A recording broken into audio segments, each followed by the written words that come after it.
Саламатсыз, урматтуу Садыр Нуркожоевич, жана ушул курулуштун катышуулары. Мен Араган район Достук айыл өкмөтүнүн Төлөгөн айылдык кеңешинин депутатымын. Мен 3 көйгөй маселе менен сунуш катарында келдим. Биринчи атыңарды айткыла. Биринчи эле атыңызды айтып эле баштаңызчы. Кочиев Кыялбек. Кыялбек. Ат эле айтсаңар жетет. Мында бизде мурдагы Маңгыт айыл өкмөтү ротация менен азыр Достук Айланар айыл өкмөтү кошулуп, Достук айыл өкмөтү болуп кошулду да. Ошо кошулгандан кийин биз жака кандай десем, мындай ротациянын эмес результаты болбой атат да. Бул биринчи маселе. Анан экинчи маселебиз ошо биздин Төлөгөн айылында жогору жакта 1,5 миң гектар кайракы жерибиз бар. Ошону 1955-жылы Союз малында мурдагы Жаңы жол колхозуна арендага берилген. Ошол малда баягы арендасыны налогун төлөй албай калып, ошол айылга арендага берилген дагы көп мөөнөттү неме. Ал 49 жылга берилет экен. 2020-жылы сурогу бүтүптүр. Ошол кайтарылбай атат да. Ошол жер кайтарылып калса биздин айылдын жер маселеси, чек маселеси чечилип калат эле. Бул адырда кайракы жерлер, таштак жерлер. Эгин эгилбеген. Сиз жазып алыңыз да, муну карап коюңуз. Анан экинчи маселе ошол эле биздин айылда 36-жылы салынган маданият үйүбүз бар. Азыр баш кароосуз калган. Азыр жаңы кинолор келип атат, биздин айылдагылар көрө албай атат да. Ошол маданият үйүнө карап берсе. Курулуш министрлиги. Бул 2 жылдан бери, 3 жылдан бери курултайга барат. Көлөмүн анан кайра жаңыла турган болсо канча сумма кетет экен ошого. Анан биздин Достук айыл өкмөтүнө коюшулгандан кийин биздин мурдагы Маңгыт айыл өкмөтү тартыш акча маселелери тартыш, айылыбызда суу маселеси бар. Сазы жол, асфальттар бүт начар да. Анан бюджет маселеси бай айыл өкмөттө эсептелет өзү республикадачы. Бирок былтыркы жылдын эсебинен Семен заводдон 56 миллион акча төгүлбөй калды дагы. Былтыркы пландаштырган иштерибиз көп бүтпөй калды да.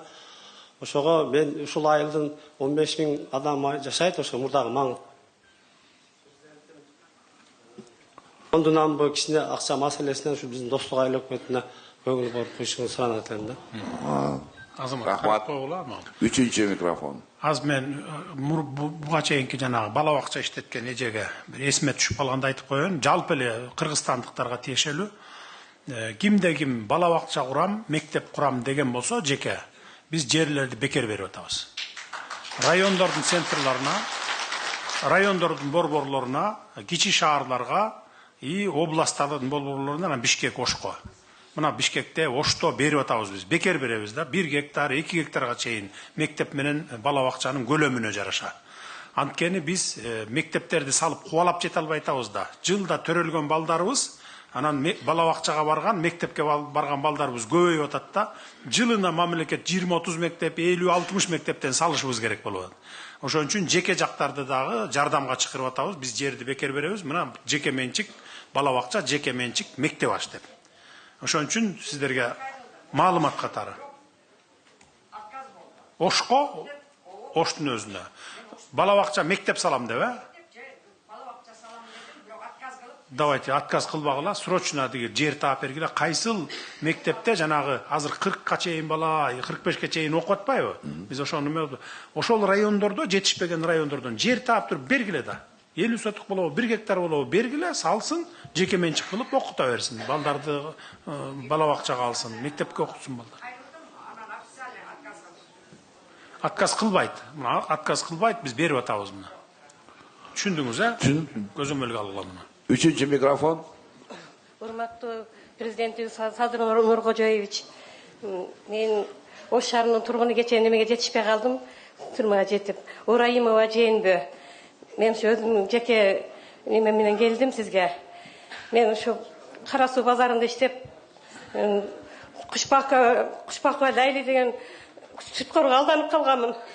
Ал мыйзамсыз үйүмдү алып койду. Азыр талаада үйдө үйүм жок жүрөм. Ким деген дейсиз? Кушпакова Лайли Шамшидиновна мына. Ким Кушпакова Лайли. Лайли? Кушпакова Лайли. Процентчи, азыр деле процент акча берет. Вот 20 жылдан бери билебиз аны процент акча берген. Канча адамдар үйлөрүн алдырып, канча адамдар үй бүлөсүнөн ажырашып, контейнер алган ушундай адам. Азыр деле процентке акча берип жүрөт.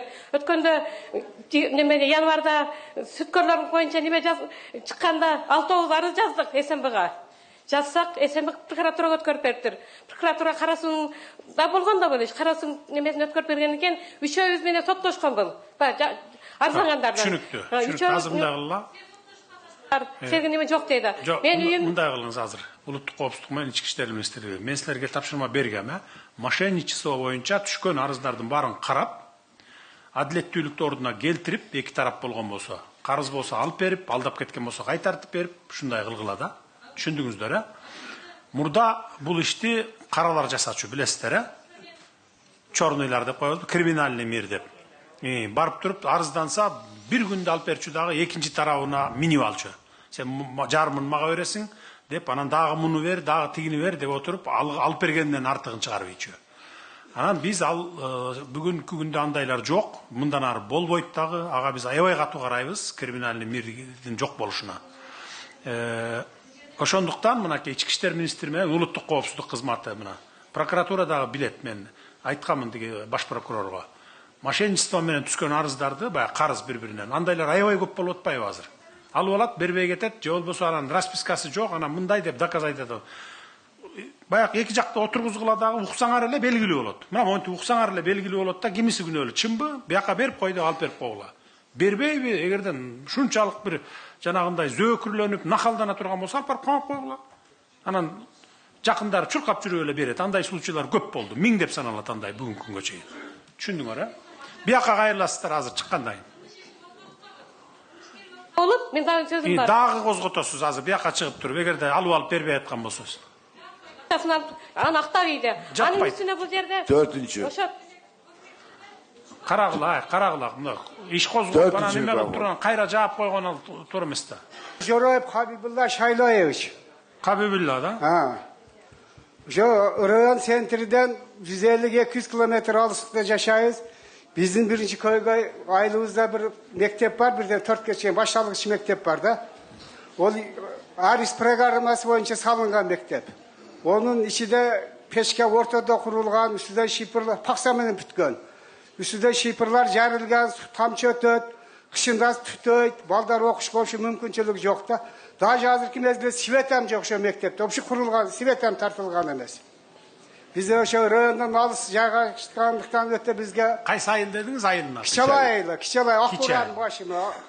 Кичалай. Кичалай айылы. Азыр бизге бир карыш кар жаады 20 сантиметр кече жемеде. 6 ай кыш болот, 7 ай кыш болот бизде. Şu eski mekteplerden bарын жазып алгыла ким азамат. Жазып алган, анан 28ге чейин вообще мындай мектептер болбош керек да.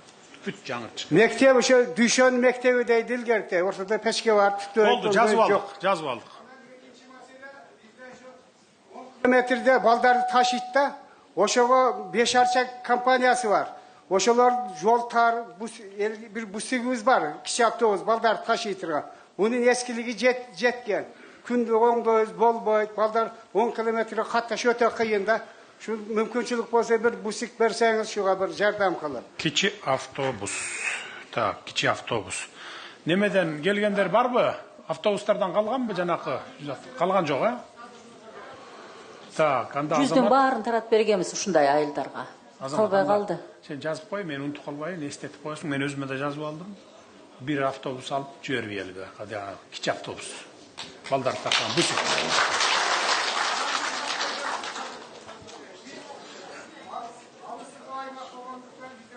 Дыйканчылык болбойт. Толкола мал чарбасында кичине. Hiç мектептеги адамдар иштеп пенсия алат, аны башкалар иштеп ала албайбыз. Анан бизге айыл чарба өндүрүшү бизде топоз болот да. Шуга бир жеңилдетилген кредиттерден берсеңиз. Атынлы угабыз ич ала албайбыз да. Бизде дыйканчылык. Айыл чарба министри канча процент менен берип атасыңар силер? 6%dan beri otağız, anan жаңы эле 3%dan siz колдоп бердиңиз, 500 миллион ажыратып бердиңиз. 3%га түшүргүлө, 3%га бериле. Дыйкандарга, фермерлерге 3% менен, 6 эмес. Жарайт. Бияка министрге кайрыласыз. Автобусуңузду чечип беребиз. Мен бир автобус жибербейм балдарды ташыганга. Birinci mikrofon. Urmatlı turgunlar. Suronu kıskarak bersenizdер, eli көбүрөөк да мындай. Башкаларды да сыйлайлы. Саламатсызбы, урматтуу Садыр Нуркожоевич. Мен ошол жана айтылган алыскы Кичалай айылдан болом. Биз мына райондон 138 километр. Фамилиям Айдаркулов Асылбек Карбекович. Азыркы учурда айыл башчы болуп иштейм. Райондо 138 километр алыста турабыз. Толуу аймак болгондуктан деңиз деңгээлден 1370 метр биктик турабыз. Жанагыдай мал чарба, дыйканчылык менен электенебиз. Анан бизде мына көмүр кендер чыккан. Билесиз, бир канча майда көмүр кендер бар, анан 5 арча көмүр кен бар. Ушул жактан тынымсыз күнү түнү 150 кооптоо машиналар көмүр ташыйт. Чаң маселеси кыйнады биздичи. Ошого Нокат району элдер дагы бар биздечи. Биздин немеде Кермет районунан башка Нокат району эл дагы билесиздер. Бул биздин жогоруда жайгашкан Баткен областынын Кадамжай районуна караштуу Бешарча көмүрү. Жападан жалгыз биздин айылдан аралап оор жүк ташуу хоо үлгүсүндөгү машиналар күнү түнү 150 машина жүк ташыйт. Ушул машиналар тынымсыз каттаган айынан жолдун абалы кескин начарлап, жолдун көтөрүлгөн чаң бүт айылды каптап, чаңдын айынан күн өткөн сайын калк арасында ар кандай оору пайда болуп, жаш балдар, кары картаңдар, кош бойлуу аялдарга жашоо мүмкүнчүлүгү кыйын болуп атат. Жолубуз талапка жооп бербейт. Бизде мал чарба дыйканчылыгы, анан дыйканчылык менен алектенебиз. Эккен эгиндерибиз болбойт атат. Картошка эгебиз, баягы чаңдын айынан картошка жакшы болбойт атат. Анан Акбура дарыясынын башаты бизден келет. Папа суу сакташынан келип куят да. Чаңдын айынан мөңгүлөр эрип, Акбура дарыясы кескин азайды. Акбура дарыясына эки жагына жашыл болуп өскөн кайың тал бактарактар жылдан жылга курап баратат. Элдин демилгеси менен бир канча аракеттер жасалып, 1,5 километр асфальт төшөлүп.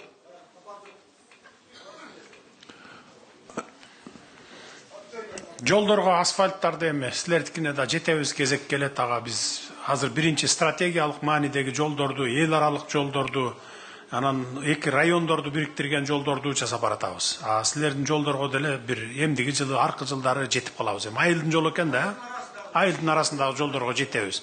Мына көрүп атасыңар да, Бишкек боюнча мурда эң көп асфальт басканы бир жылда, бир жайда, марттан баштап октябрга чейин. Bir 170 kilometr, 200 kilometrге басчу экен мурда. Биз былтыр 1,5 kilometrге бастык. Быйыл дагы 1,5 миңден кем болбойт, барбы жол министри? Туура. Быйыл да 1,5 kilometrден. Ошентип жүрүп отуруп, где-то bir 40 000 kilometr жолубуз бар биздин республика боюнча, айылдардын арасын кошуп алганда. Ошонун баарына жетебиз эми. Ал жолдорду, мектептерди мен айтпадым эми. Биринчи приоритетибиз ошо жол менен мектеп биздики. Карайбыз.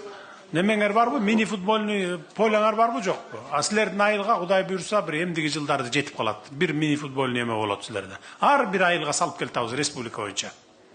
Мен бир гана суроо боюнча келдим.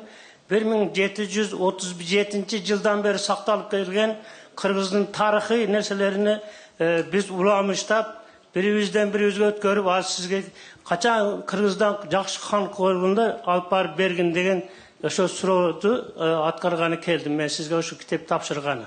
Бул китептин ичинде Кыргыздын негизги тамгалары бар. Мынабы кийиз менен шырдак окулат. Eskiden kalgan bu kitapta. Oşo tamgаны тикелеп туруп, элибизге азыр эң көйгөйлүү нерсе кыргыз тилине өнүктүрүүдү болуп турат. Ошого мен эми жетип хан келди dedi келдим. Келип алышын сизге тапшырып койсом, сиз мунун ичинде жанагы биздин математикалык эсеп белгилерди мына Бишкекте академияда Сапарбай Закиров менен Каратаев менен сураган эле. Мен ага бара албадым.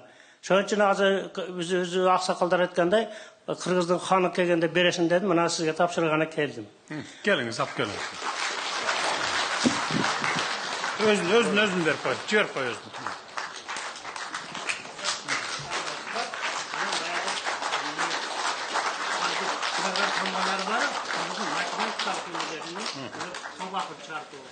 Özü negizim bu nerede?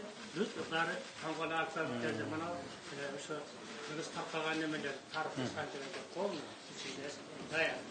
Bunu 1738 yıldan beri saklap yapıyor. Men sizge tapşırdım. Makul. Rahmat çok rahmat. Allah razı olsun. Rahmat. Üçüncü mikrofon. Саламатсызбы, урматтуу Садыр Нуркожоевич. Мен Төмөн айыл өкмөтүнүн тургуну Эргешев Нарбай боломун. Урматтуу президент, сизге бизде мурдадагылар да айтышты, биздин Төмөн айыл өкмөтү негизинен суу менен, дыйканчылык менен пайдаланып иштейбиз. Дыйканчылыкка өзүңүздөр жакшы билесиздер, Дыйканчылыктын башаты суу менен. Биз ушул өтө суудан кыйын оор абалдабыз. Анан дренаждан суу ичебиз, дренаждын дагы суусу сал кымбатыраак болуп атат. Ушуну бир сугат жер үчүн эгер мыйзам көтөрсө, сугат жерлерге дренаждын суудан суу ичкен дыйкандарга бир караштырып берсеңиз. Бул биринчи маселе. Экинчи маселе, биздин Төмөн айыл өкмөтү райондун аралыгынан район центрине 70 километр алыста турабыз. Келгенде же Ош менен келебиз, же Улуу Тоо менен каттайбыз, жол жаман. Сизге курултайда дагы бир биздин немелер жеткизишкен эле. Ушул жолду дагы бир биз каттай турган кылып кара берсеңиз ушул немелер. 70 километр болсо керек, ушул жазып ал. Район центриге келиш үчүн эң азында 3 саат жооп берип койду. 3 саат убакыт кетет. Азыр жооп берет сизге министр. Бере бер жооп. Саламатсыздарбы? Араван Төмөн жолу 40 чакырым быйыл башталат, 1-2 жылда бөлүп бүтүрөбүз жолду.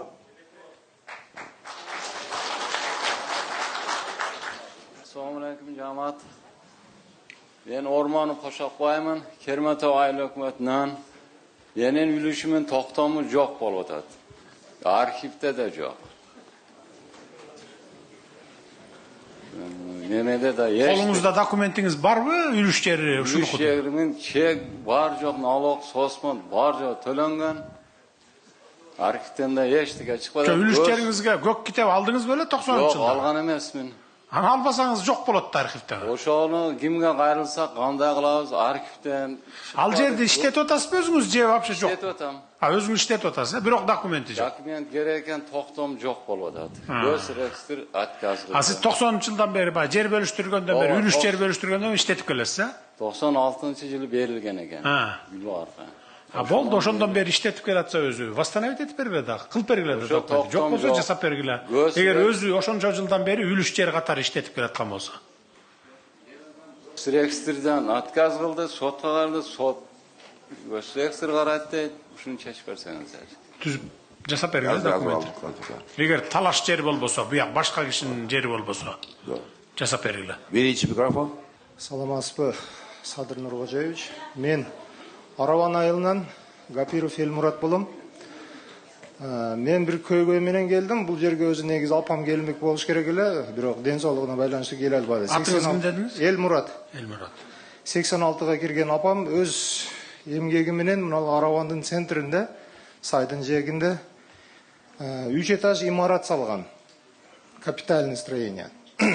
Ошону 24-жылы баягы Ошто Акборан дарыясы нугунан чыгып кеткенден кийин бизде как будто сел болгонсуп, бүт бардык строенияларды бузуп, мыйзамсыз салгансыңар, мыйзамсыз алгансыңар деп туруп, эч кандай соттун чечими жок, башкасы жок, же компенсациясы жок, бүт бар жокту бузуп салышкан.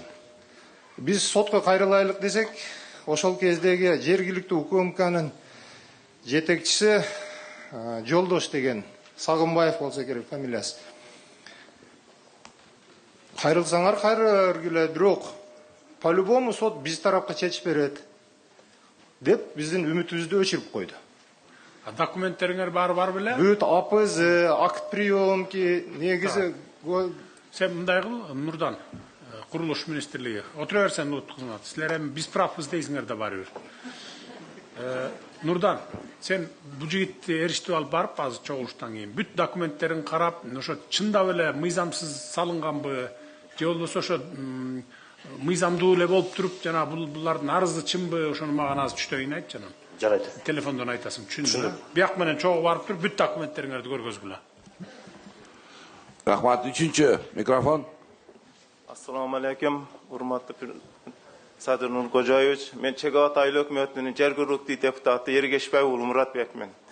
Birinci maselem men mektep turalı da 2021'den beri jüramda hurmatly prezident. Dokumentleri tayar, atanga bar, enenge bar degenden başkanı bilişpeyt attılar. Siz bulardı Kaysi ayıl dediniz? Çegavat ayıl hökümetinin Çegavat. Buların Oş oblasının prezident öküldür bularga barbayla sizge arızdanış gerek ekan da. Bular iş kılıp aytat. Oşo iş kayaka barışыбызды bilbeybiz. Mektep бүтpötat. Tayyar dokumentler. Немени бердиңер беле, кайсыл облус боюнча кайсыл айылдарда эски мектептер, кайсыл айылдарда кичинекей мектептер. Бердиңер беле? Өкмөткө берилген. Барбы сенде Нурдан курулуш? Берилген болса анда салынат анда. Болду, түшүнүктүү. 1 жыл, 2 жыл эми чыдап тургула. Салынат, айылыңызга мектеп жетет. Бала бакча? Өзü şipan деп салганбыз, 60 орун, азыр 100 орунду болуп атат. Ошону чоңойтуп жаңы салышыбыз керек. Эл суранышып атат. Жазып ал Нурдан. Бала бакча мектеп, мектеп бала бакча деп жазып ал. 3 жылдан бери. Бардык район айылдар алды, биздин Чегат айыл өкмөтү алып айтат. 2 айдан кийин алып беребиз. Андан кийин чек маселеси, урматтуу президент. Мына бакта өкүлчүлүк айтып атат, 2 айдан кийин алып беребиз деп атат. 2 айдан кийин машина келет деп. Мусор машинасы.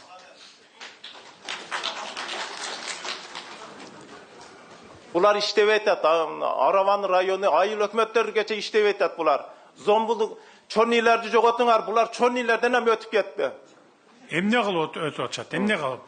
Байларга чектер берет, бечараларын ыйлап жүрүшөт. Жалгыз бой адамдар абай. Бешиктеги баласы кече алып алышты. Бул кандай деген нерсе? Токтоп туруңузчу. Чек деген жа үй салганга чек. Земельный участок. Силер кайерлерден берип атасыңар? Сугат жерлерденби, жедиги? Берилген жок азыр. Жерлерimiz бар, токтом жок. Мына кесайда сиз айтмакчы берип койгон аласыз деп. Же сала албайсың. Жо, токтоп туруңуз. Азыр сиздин айылда, Чегаватта эмне жер алып атасыңар силер үй салганга? Эмне жер алдыңар? Шолбурак деген жерибиз бар. Ошол жерде анан кийин дагы 19 гектар деген жерибиз бар эле. Мурунку Кыгбыдаш деген. Ону ала албайт. Ошол жерди бербей атабыз. Бербей атат. Ошолорго чек салып. Ал жер айдоо жерби? Байракы. Анан кийин Мөңкөтай, анан кийин Акша деген жерлерди трансформация кылдырып айтат. Бир нерсе жогору деп. Силерде эле. Аз токтоп туруңуз. Сиз ала албай атасыз, карапайым калк. Эми эл ала албай атат, макул. Кимге берди анда ошол жерде? Барбы алгандар ошол жерде? Чек алып алгандар барбы? Бар, ошолор текшергиле десем жок. Жокпу? Ну биякта жок деп атат, сиз бар деп атасыз. Мени чек ала албагандар көп ошончо. Эми ала алгандар түшүнүп атам. Алып алгандардын списогун мага бергилечи. Сиз мына Калпакчан жигит, мынакей Муратбек жигит. Ким алып алды? Ошолордун тизмесин таап сизде болсо, маган жибериңиз. Мына баланча Чегават айылынан моундай чек алып алды, биз ала албай атабыз деп туруп, алып алгандардын тизмесин канча сотуктан алып алды? 5 сотук, 10 сотуктан түшүндүңүз, а? Сөзүңүздү тастыктаңыз да сизчи, далилдеңиз да сөзүңүздү. Ошону мага берип ийесиз. Президентке барасыңбы? Губернаторга барасыңбы? Эми мага келиңиз, ошолорду көтөрүп алып алгандардын списогун көтөрүп алып туруп. Болду, түшүнүктүү, келесиз, кийинки. Мамлекеттик ипотекалык компаниясынан Туракчайга кезекке менин балам кезекке турган болчу, Ош шаарынан. Кызматтык шартына байланыштуу ушу Манас шаарынан мамлекеттик ипотекалык компаниясынан алганга шартыбыз ушундай болуп атат. Мен үй бүлөлүүмүн, 4 баланын энесимин. Өзүм дагы мамлекеттик кызматта иштейм. Манас шаарында. Алдыбы Манас шаарынан уулуңуз? Жок, ала элекпиз. Биз 2 жылдан бери кезекте турабыз. Кезекке жазылып койгонсуңар? Кезекке жазылганбыз. Азамат, жазып ал. Өзүмүн кызматы. Аты жөнүн бияка келип айтып кетесиз анан чогулуштан кийин. Биринчи микрофон эжекез. Ассаламу алейкум. Урматтуу ушул жерде отургандар, урматтуу Садыр Нуркожоевич. Мен элдин атынан келдим. Ошо элдин көйгөйү. Мына азыр Муратбек айтып аткандай, биз чек маселеси да. Атыңыз ким? Мен Абышева Асылкан, Чегават айыл өкмөтүнүн тургуну болом. Айта бериңиз. Ушу чек маселеси боюнча келип атам. Бизде азыр 1800гө жакын чеги жок. Алды 45-50ке чыккан жарандар бар. Чеги жок. Турак жайга чеги жок. Ушундай көчөдө, квартирада, ар жерде жүргөн адамдар бар. Анан эми азыр бир жерде трансформация кылып, азыр 300 адамга берилген. Andan başka başka жер жоқ деп атат. Мисалы ошол Чекеват айыл өкмөтүндө мазарга деп берилген жер бар экен эле 25 гектар. Ошону дагы ошо трансформация кылып элге берели деп аксакалдар менен сүйлөшкөнбүз. Ал дагы ордун немесе болбой атат трансформация. Анан кийин бизде болсо мурунку айыл өкмөттөр, Мамиров Мухтар, колдо Эргашев Рафык, анан дагы бир КГБда иштеген да бир акчач кишибиз бар. Пенсионер. Ушулар 18 гектар, 22 гектар жерлерди, адыр жерлерди басып жатат. Бербей атат. Басып жатышат ошолордучу. Анан кийин бизде мына жерде Октябрь деген жерде наракта Жданттын жери бар, ошо Чекеват айыл өкмөтүнүн жери бар. 28 гектар. Бул өзү негизи көп эле Маңгыт айыл өкмөтүнө ошо биринчи ошо Мамиров Мухтарлар сатып ийген. Анан калганы 28 гектар жер бар. Адыр жерлер олар. Суулуу жер эмес. Ошол Мөңкөтайда дагы ошо суулуу жер деп жазылып калган үчүн канча жылдан бери аркасынан жүгүрөбүз, чечилбей келатат. Ушуларды бир өзүңүз колуңузга алып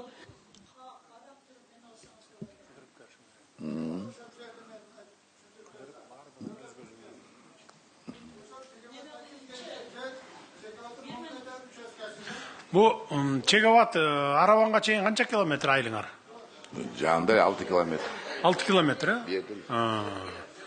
Анда жанакы 17-11 гектарга курула турган жерден ошо кезектегилерге берели, ошону анан башка дагы жерлерди тапкыла ким? Башка дагы ушул райондун чекесинен болобу, мындай бийик кабат үй сала турган жерлерди. Түшүнүктүү,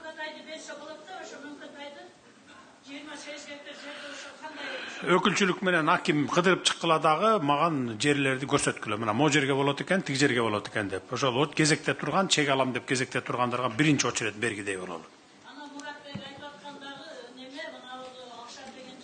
Жерлер көп. Ошо жерлерди дагы ошо трансформация, толку кайрак жерлер да. Трансформация кылып туруп ошо элдерге берсе болот эле да.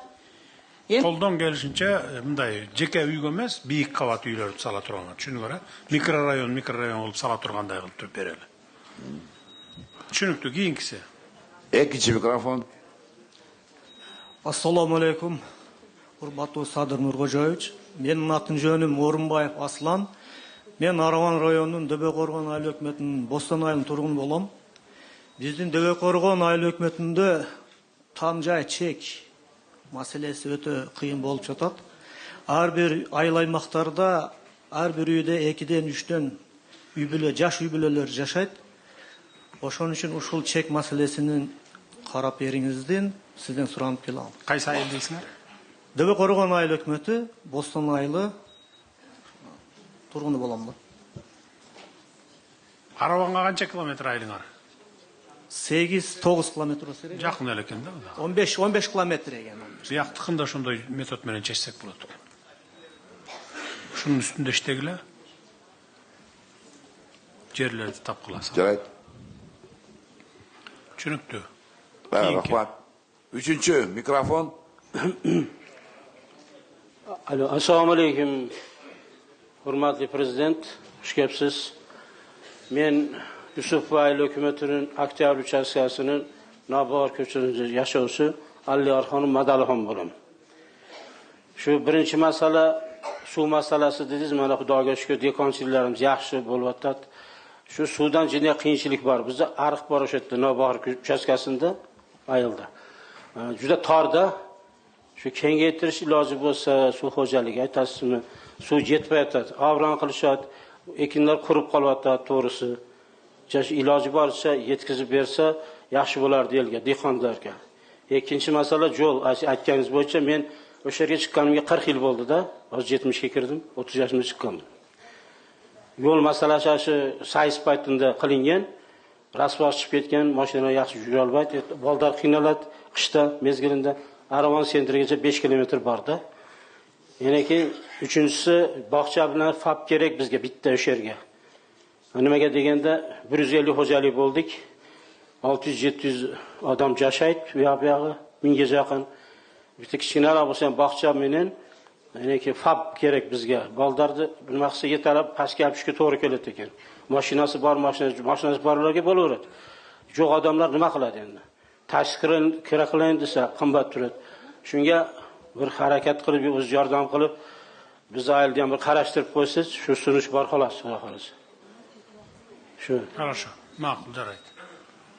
Aspa Sadir Nurg'o'jaevich, Tömoyn aile hukumati Sabirova Turg'unay.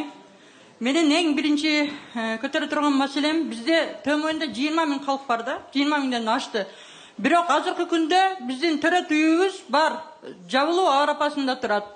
Al yerga ishlaganga bunday нормальный je vrach yo'q, je bayağınday da problema. To'rat az bo'ladi deb, to'rat uyimizni jabqonga sunish berib qo'yibdir. Bu birinchi. Ikkinchi masala, bir kun tez yordam munosib ishlasa, 2 kun tez yordam munosib ishlaydi. Men uyda o'riqchan atam bor, o'riqchan qizim bor. Ara kunda tez yordam munosibini chaqirganga to'g'ri keladi, kede jeke mashinalarda keladi, kede kelmaydi qoladi. Anan üçüncü masalem bizde 198 gektar yer transformatsiya o'tgan, bo'lgan, turak joy uchun. Mana ушул kunga чейин aradan 2 yıl o'tdi, biroq har qanday shiltolar menen gen plan tuzilbey keladi. Elder turak joyga muhtoj. Dördüncü masalem bizde yerler ko'p Tömoyn aile hukumatında. Su koygoy hem aytıldı. Biroq paxta жылдан жылга azayıp жатат. Эмне себептен? Paxtanın baası öte төмөн болуp, дыйкандар мындай актабай калып атат да дыйкандарды. 60-70 сомдун тегерегинде болуп калып жатат. Андан кийин биз жанагы эрте жаза быша турган медави өрүктөрдү эккенбиз. Ал өрүктөрүбүздү былтыр эң жакшысын 30 сомдон акырында 10 сомдон сатканга туура келдик. Bir ажатканага кирсеңиз 20 сом беребиз. Биздин өрүктөр дыйканчылыгыбыз ошол ажатканадан дагы арзан болуп кетти да, бул өтө өкүнүчтүү. Ошондуктан бизге Tömoyn аile өкмөтүнө бир кичине мини цех сөзсүз керек деп эсептеймин. Андан кийинки дагы көтөрө турган маселем суу маселесini көтөрүп атышат, бирок суунун тыйынын эч ким көтөрбөй жатат. Суу эсептелгенде тыйын болуп эсептелип жатат дагы, анан акчага төлөгөн сом менен төлөп жатабыз да. Demek, verçi mikrofonu.